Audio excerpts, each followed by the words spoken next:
semangat kepada seluruh anak didik kami, khususnya yang kelas 10 SMA Kartika 1-4 Pematang Siantar.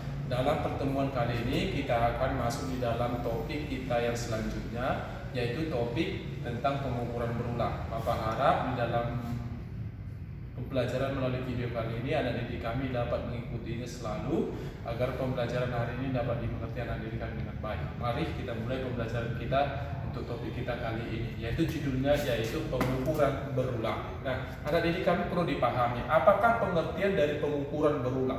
Pengertian dari pengukuran berulang adalah yaitu pengukuran yang dilakukan lebih dari satu kali. Jadi jika kalau anak didik kami melakukan suatu pengukuran lebih dari satu kali, misalkan ada sebuah benda, misalkan spidol ini, anak didik kami melakukan pengukurannya lebih daripada satu kali, maka dikatakan yaitu sebagai pengukuran dari pengukuran berulang. Nah, sekarang apa sih manfaatnya? Manfaat dari pengukuran berulang itu dibandingkan dengan pengukuran tunggal. Kalau pengukuran tunggal yaitu pengukuran dilakukan satu kali. Manfaat dari pengukuran berulang itu yaitu ditulis ini, kelebihan dari pengukuran berulang yaitu jika dibandingkan dengan pengukuran tunggal, yaitu pengukuran berulang memberikan pengukuran yang lebih mendekati sebenarnya dan nilai ketidakpastian lebih kecil dari nilai ketidakpastian pada pengukuran tunggal.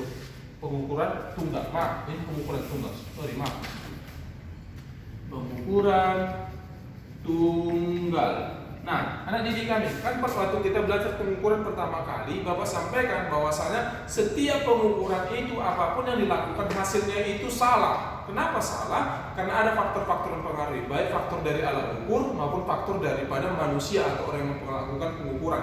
Nah, karena itu untuk mengecilkan kesalahan dari pengukuran itu, maka dilakukan pengukuran berulang. Karena dari pengukuran berulang itu dapat memberikan hasil pengukuran yang mendekati sebenarnya. Lebih sedikit kesalahannya dibandingkan jika kita lakukan pengukuran cuma satu kali. Jadi kelebihan dari pengukuran berulang di situ hasilnya itu mendekati daripada pengukuran sebenarnya. Artinya kesalahan yang kita lakukan dalam melakukan pengukuran kalau kita lakukan secara berulang akan mengurangi kesalahan dibandingkan kalau kita lakukan pengukurannya secara tunggal atau pengukuran satu kali. Nah, sekarang kita baru membahasnya, yaitu penulisan hasil pengukuran dalam secara berulang. Persamaannya adalah X sama dengan X rata-rata plus minus XX.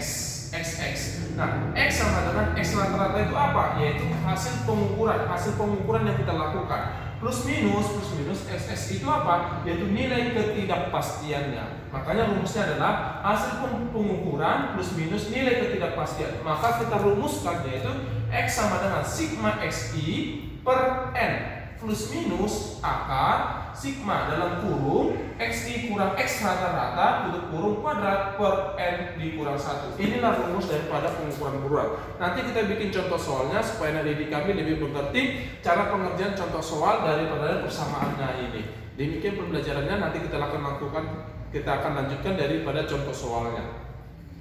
Baik anak didik kami, nah sekarang kita akan masuk ke contoh soal daripada pengukuran yang dilakukan secara berulang. Contohnya seperti ini. Hasil pengukuran sebuah benda yang dilakukan 5 orang, artinya satu benda dilakukan 5 orang melakukan pengukuran. Hasil pengukuran yaitu pertama 8,2, 8,4, 8,1, 8,3, 8,1 cm. Nah sekarang kita maka hasil pengukurannya berapa?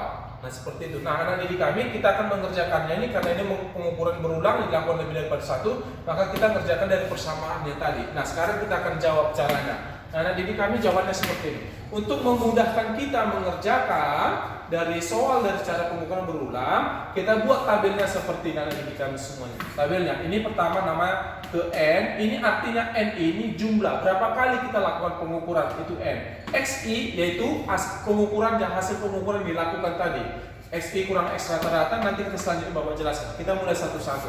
Ke N, pengukuran pertama tadi hasil pengukurannya itu 8,2. Maka kita tulis 8,2. Pengukuran yang kedua hasil pengukurannya itu 8,4. Pengukuran ketiga hasilnya itu yaitu 8,1. Pengukuran keempat hasilnya 8,3. Pengukuran kelima hasilnya 8,1. Dari contoh soal yang dilakukannya. Sekarang kita buat N sama dengan N itu adalah jumlah pengukuran berapa kali kita lakukan. Kita lakukan pengukuran berapa kali? 1, 2, 3, 4, 5. Maka kita tuliskan sama dengan 5. Kemudian XI kita jumlahkan semuanya nih. 8,2 ditambah 8,4 tambah 8,1 tambah 8,3 tambah 8,1, maka nilainya adalah 41,1. Hasil jumlahnya ini 8,1 sampai 8,4 tambah 8,1 tambah 8,3 tambah 8,4, hasil jumlahnya adalah 81,1. Nah, kemudian kita cari X rata-ratanya. Nah, di sini X rata-rata, X garis di atas artinya bacanya itu X rata-rata. Maka sigma XI hasil jumlah dari XI-nya.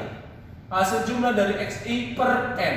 Hasil jumlah dari XI tadi kita dapat adalah 41,1.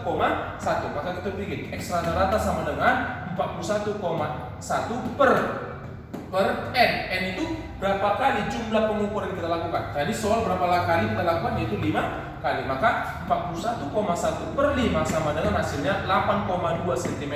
Anak didik kami, kalau soal itu satu angka satu di belakang koma, maka jawaban pun kita bikin di sini harus satu di belakang koma, nggak boleh dua. Ya, seperti itu. Kalau ini satu belakang koma, kita buat juga di sini harus satu di belakang koma. Maka dapat X rata-rata sama dengan 8,2 cm. Maka sekarang kita masuk ke tabel berikutnya, yaitu XI kurang X rata-rata. XI itu ini hasil pengukurannya inilah XI. X rata-rata yang mana? Yaitu X rata-rata yang kita dapat yaitu 8,2. Maka kita tuliskan deh XI 8,2 kurang X rata-ratanya tadi 8,2. Maka bikin 8,2 dikurang 8,2. Ini 8 XI-nya 8,4. 8,4 dikurang 8,2, X rata-rata 8,2. Sekarang di sini yang ketiga 8,1, di sini 8,1-nya dikurang 8,2. Ini X rata-ratanya. Baru 8 yang keempat 8,3 ini X-nya 8,3 dikurang 8,2, X rata-ratanya tadi kita dapat 8,2. Baru XI-nya hasil pengukuran yang kelima yaitu 8,1 dikurang 8,2 X rata-rata yang kita dapat tadi. Maka kita tulis 8,2 kurang 8,2, nilainya berapa? Ini sigma XI kurang X rata-rata. Artinya hasil pengurangan dari XI kurang X rata-rata, hasil pengukuran dari tabel ini. Jadi 8,2 dikurang 8,2 hasilnya berapa? 0. Baru 8,4 dikurang 8,2 berapa? 0,2. Kemudian 8,1 dikurang 8,2 berapa? Minus 0,1. Kemudian 8,3 kurang 8,2 yaitu nilainya 0,1. Kemudian 8,1 dikurang 8,2 nilainya minus 0,1. Nah, kemudian di tabel selanjutnya dalam kurung XI kurang X rata-rata kuadrat. Artinya hasil kurang dari XI kurang X rata-rata dikuadratkan. Artinya ini, tabel ini kita kuadratkan. Artinya 0 kuadrat hasilnya berapa? 0. Kemudian 0,2 kuadrat dikuadratkan. 0,2 kuadrat hasilnya berapa? 0,04. Kemudian minus 0,1 kuadrat hasilnya berapa? 0,01. Kemudian 0,1 kuadrat hasilnya berapa? 0,01. Kemudian minus 0,1 kuadrat hasilnya berapa? 0,01. Kemudian kita jumlahkan deh. 0 ditambah 0,04 ditambah 0,01 ditambah 0,01 ditambah 0,01, maka hasilnya 0,07. Maka dapat semua hasil tabel ini. Dari sini kita akan memudahkan pengerjaan daripada rumusnya. Tadi rumusnya hasil pengukurannya yaitu X sama dengan sigma XI per N plus minus akar X dalam kurung X kurang X rata-rata kuadrat per N dikurang 1. Maka kita masukkan harganya. X sama dengan sigma XI. XI itu tadi jumlah dari XI. Yang kita dapat tadi nilainya berapa? 41,1. Kita tulis 41,1 per N-nya berapa tadi? 5 kali kita lakukan pengukuran. Plus minus akar sigma XI kurang X kuadrat. Artinya hasil pengukuran dari XI X kuadrat. Tadi kita dapat hasilnya berapa? Dari tabel ini yaitu 0,07. Maka kita tulis 0,07 per N-nya tadi berapa? 5 kurang 1. Maka dapat X sama dengan 41,1 dibagi 5. Hasilnya 8,2. Plus minus akar 0,07 per 5 kurang 1 sama dengan 4. Maka X sama dengan 8,2, turunkan 8,2 plus minus 0,07 dibagi 4. Maka hasilnya 0,0175. Maka X sama dengan 8,2 plus minus akar. Hasil dari akar 0,0175, maka hasilnya 0,134 cm. Maka hasil pengukuran dari contoh ini adalah 8,2 plus minus 0,132 cm. Nah, anak didik kami, demikianlah cara pengerjaan daripada contoh soal pengukuran berulang. Bagaimana? Gampang kan?